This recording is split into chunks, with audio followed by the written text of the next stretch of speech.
درس صفو سکون.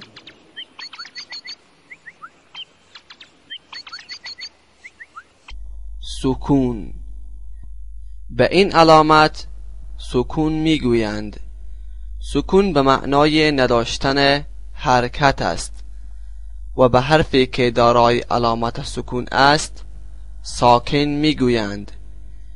حرف ساکن به تنهایی خوانده نمی شود، بلکه با کمک حرف متحرک قبل از خود ادا شده و با حرف متحرک قبل از خود یک بخش از کلمه را تشکیل می دهد، مانند من، ام، خذ. تمرین: اکنون آیات زیر را با توجه به علامت سکون قرائت نمایید. قم فأنذر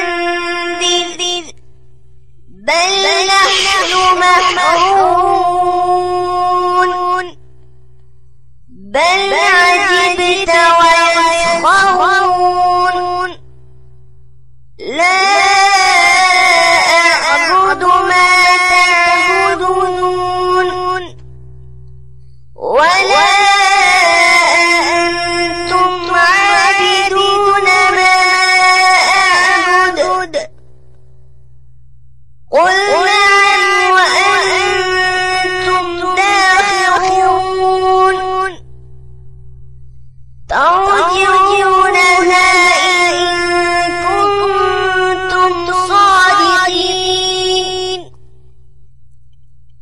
هو يحيي ويميت وإليه ترجعون ألم نشرح لك صدرك ووضعنا عنك وزرك.